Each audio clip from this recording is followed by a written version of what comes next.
Ba'zida bojxona nazorat postlaridan buyumlar, mollar va turli ashyolarni olib o'tishda bojxona ekspertizasi tayinlanadi. Buni tashqi iqtisodiy faoliyat bilan shug'ullanuvchi tadbirkorlik subyektlari yaxshi anglaydi. Davlat bojxona qo'mitasi bilan hamkorlikda tayyorlanayotgan turkum ko'rsatuvlarning navbatdagi sonida shu haqda so'z boradi. Qo'mita eksperti Muhayyo Husanova bojxona ekspertizasi haqida so'zlab berdi.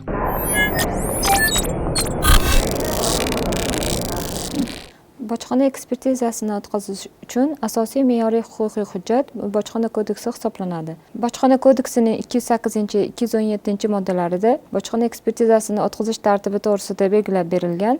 Unga ko'ra, bojxona ekspertizasi shunday protsessual harakatki, unda maxsus malakali ekspert tovarlarni identifikatsiya qilish uchun fan, texnika, san'at yoki hunarmandchilik sohasidagi maxsus bilimlari asosida tadqiqotlar o'tkazadi va xulosa beradi. Bojxona ekspertizasining asosiy vazifasi nima? Bojxona ekspertizasining asosiy vazifasi import qilinayotgan mahsulotlarning tashqi iqtisodiy faoliyat tovarlar nomenklaturasiga xos xalqaro kod raqamlarini to'g'ri belgilanganligini ilmiy asosda tadqiqot qilishdan iborat. Xalqaro iqtisodiy munosabatlarda va bojxona amaliyotida import qilinadigan barcha tovarlarni to'g'ri tsiften kod raqamlarini aniqlash, bojxona to'lovlarini to'g'ri undirish uchun ham muhim hisoblanadi. Nima uchun bojxona ekspertizasi o'tkaziladi? Bojxona ekspertizasida tovarlarni tahlil qilish, ularning kimyoviy tarkibi, tuzilishi, organoleptik, fizik-kimyoviy va boshqa ko'rsatkichlari hamda tovarlarning ishlab chiqarish jarayoniga oid ma'lumotlar to'planadi.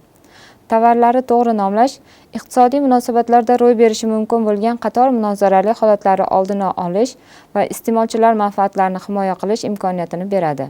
Bojxona ekspertizasi qanday hollarda amalga oshiriladi? Bojxona nazoratini amalga oshirilayotganda tovarlarni bojxona rasmiylashtiruvini o'tkazish jarayonida O'zbekiston Respublikasi tashqi iqtisodiy faoliyat tovarlar nomenklaturasiga binoan tovarning tasniflanishi bo'yicha dastlabki qaror qabul qilishda, bojxona to'g'risidagi qonunchilik buzilishining tasdiqlangan faktlari bo'lganda bojxona ekspertizasi amalga oshiriladi.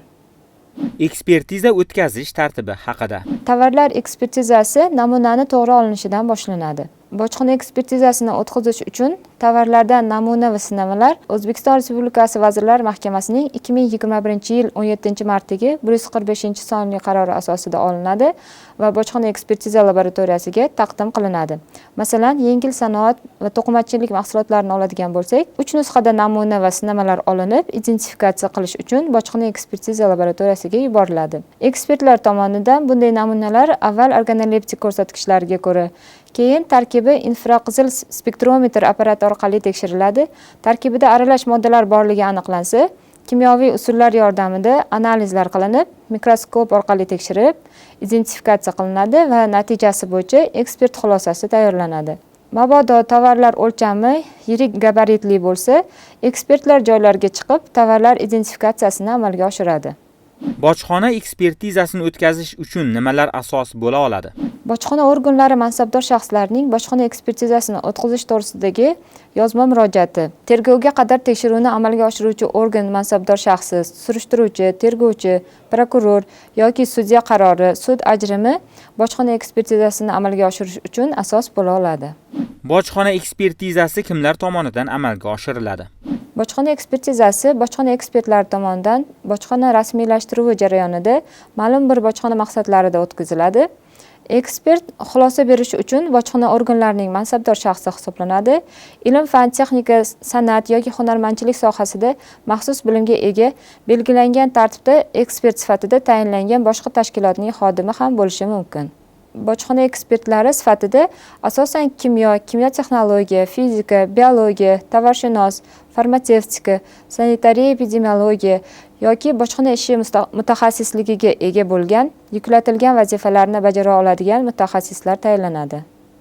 O'zbekiston Respublikasi Davlat bojxona qo'mitasi Markaziy bojxona ekspertiza laboratoriyasi 1993-yil 5-iyun kuni bojxona laboratoriyalari uchun qo'llanma talablari asosida tashkil etilgan.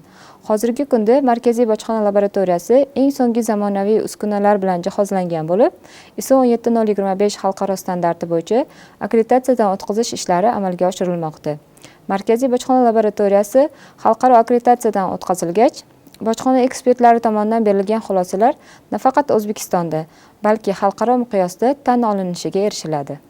O'zingizni qiziqtirgan mavzudagi yangilik va intervyularni o'tkazib yubormaslik uchun Kunuzning Telegram kanalini kuzatib boring.